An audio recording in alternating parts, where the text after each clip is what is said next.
you want to know how to hit this guy a little bit further than you do right now, I'm going to mention 9 things to work on, and don't worry, they're not a lot to remember. Let's go. Good afternoon, Lion Golf Academy members and guests, and welcome back to another video, and thank you for voting. And this was no shocker that this one won, and we all want to know how to hit this further, but can it work for you? Because we're not all designed to hit it further, but maybe we can get you an extra 5 to 10 yards by the end of watching this. Setup's the most important part for a driver because we're not hitting down in it like an iron. We're trying to hit up on it because we're trying to limit the amount of backspin. It's just to give you an idea, for a wedge, we are getting upwards of 12,000 RPM sometimes. With a driver, we're trying to get that thing down to 2,000 RPM. We are trying to hit up on it, which reduces your backspin and increases your launch angle. Anytime you can increase your launch angle and reduce your backspin, that's where that ball is just going to keep flying, and once it lands, it's just going to bound forward like we see on the TV. Maybe not 50 yards like they get, but maybe at least 10 or 20. Now, how do we get that reduction? So we have to make sure that our setup is correct. Now, setup is everything in golf, and every club is slightly different. This one's a big difference compared to our irons. Because we're not trying to hit down on it, we are sitting it on a tee. Now, how do we make sure we're swinging up on that tee? We have to make sure our golf ball position is on your lead foot. So for my righties, it's your left foot. For my lefties, it's your right foot. And we have to make sure that golf ball is anywhere on this area. Now, you don't want to be too far forward because now all of a sudden you're going to be setting up a little bit weird. But we want to put our feet together. Best way to do this is take a baby tiny step left for my righties and take a giant step to the right. Now, you want to make sure that you are about shoulder width, maybe even wider to help that stability, and then you want to tilt your trail shoulder down slightly to get that angle. Now you can see by me tilting, I am now swinging upwards past impact, which is a huge thing. Now, what does the correct setup do? It allows you to stay back because we are trying to stay back with our upper body and drive with our lower body. So sometimes when you hit the golf ball, you might feel like you're spinning out and falling back. It's okay as long as the lower body gets through. So you are feeling like you're hanging back because we're trying to launch it up in the air. And we have to check the grip placement. Sometimes we have too strong of a grip and sometimes we have too weak of a grip. Too strong of a grip is actually good if you can tilt and turn.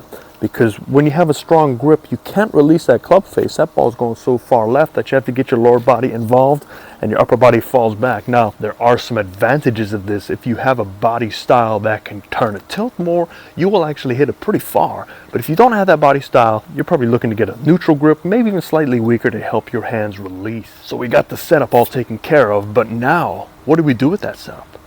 We have to activate our body. So you need turn in the golf swing.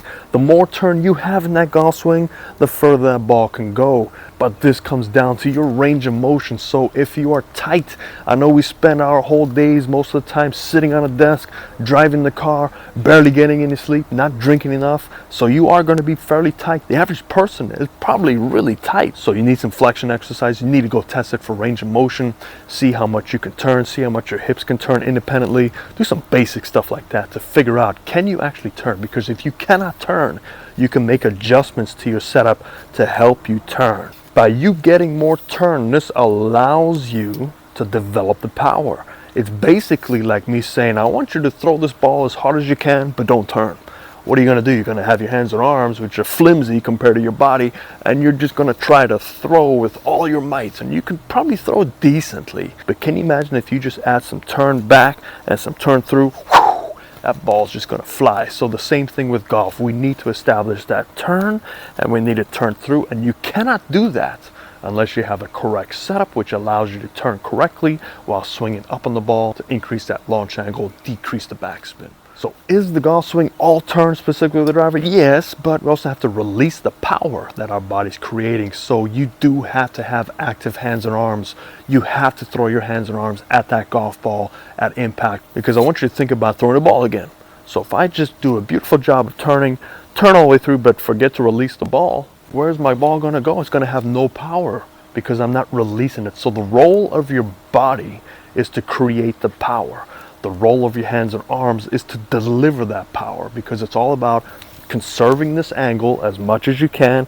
And right down here, that's where the hands and arms, boom, release that power. And if they don't release the power, I don't care how much you turn, that ball's not going to go as far as it should. So it's a combination of increasing your turn and releasing your power. So we got the turn, we understand the release, but what about our circle? Our golf swing is a circle. How do I determine my circle? It is basically how much I'm bending forward. So if I stick my arms straight out and I stand upright, you can see my circle as I go down gets steeper or flatter. You want to make sure that setup is correct to allow you to have a decent circle, because if your circle's traveling outside to in, it's not as efficient. If your circle's traveling too far inside to out, it's not as efficient. As you are turning, the body is trying to pull away from the center while your hands are extending, because we're trying to deliver that power and push our weight back while we snap through.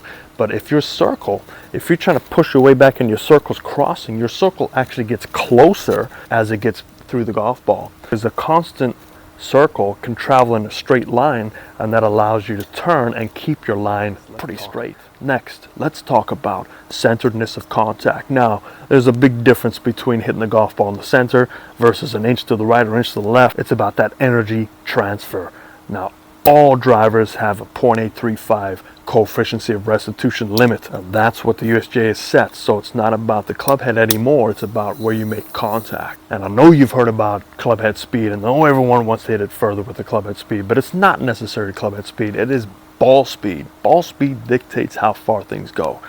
Just to give you an example, if my club head is moving at 100 miles an hour and I hit it off the toe or the heel, my transfer of energy is going to be about 1.1. So that means that ball speed's going at 110 miles an hour. Now, if I just go a couple of inches over to the middle, my transfer ratio is going to be about 1.5. So that same 100 mile an hour club head speed in the center, that golf ball is going 150 miles an hour. So at what point do you start playing the game of the harder I swing, the less control I have? It's all about numbers.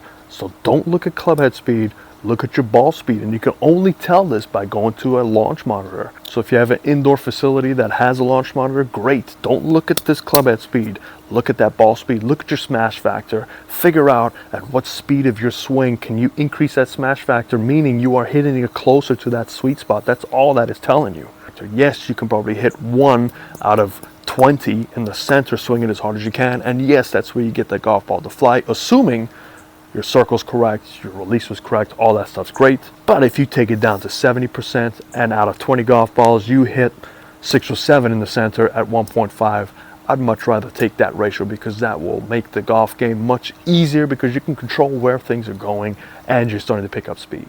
Okay, so let's say you've gone through range of motion testing, you got a body like Gumby, you've got great arm length ratio, but you just keep losing that club head.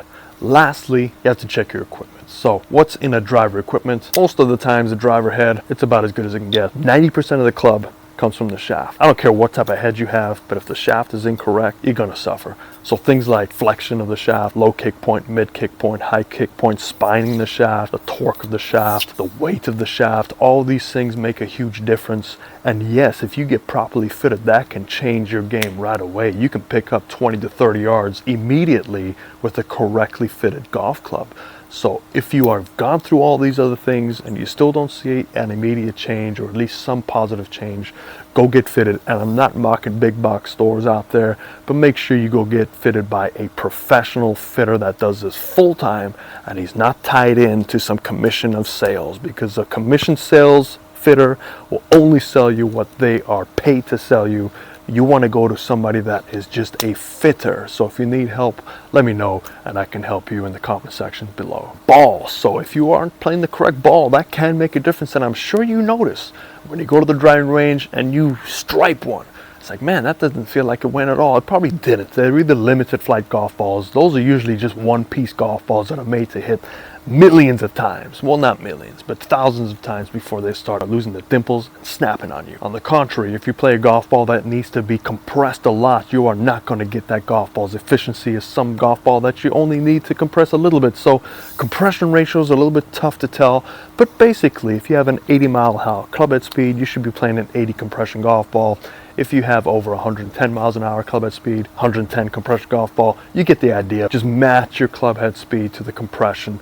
Now, why is that important? Because you need to be able to compress the golf ball to get to the core to allow that transfer of energy to be efficient and deliver what your body produces. So there was a time, I might be dating myself a little bit, but there was a Precept Lady golf ball, and that compression was in the 60s. Now, some long drive hitters were using that because they were over compressing the golf ball, and they actually found out that they hit it further. So there is some truth to the golf ball. I wouldn't say it's an immediate fix. I'd say the immediate fix is here with the shaft. You go get a drive that's correctly fitted for you, then check the golf ball, and then work your way back up. So in summary, is this a quick fix? No. Nothing in golf is a quick fix, but are there steps to help you hit it further? Of course there is. A quick step, if you have some extra money in the piggy bank, go break that piggy bank open and try and go get fitted by somebody reputable and not on commission. That might help you immediately. If you want to check the golf ball, that might help you immediately. But if you want the long-term effects that'll really stick with you, along with your equipment change, that's where you have to either go get lessons or just work on your fundamentals. So your grip, aim, setup, posture, like we mentioned in the videos. Then you have to start getting rotation, deliver that power with your hands and arms, stay in balance, swing up, decrease that backswing, increase your launch angle. I hope this all makes sense. If you need some further information, let me know in the comments below and I will definitely help you out. But don't forget to vote on the next poll, and also don't forget about our 1,000 subscriber giveaway, because I'm giving away free lessons either through me or a local pro next to you. Thanks for your support, and I will see you next week. Fairways and greens, everybody.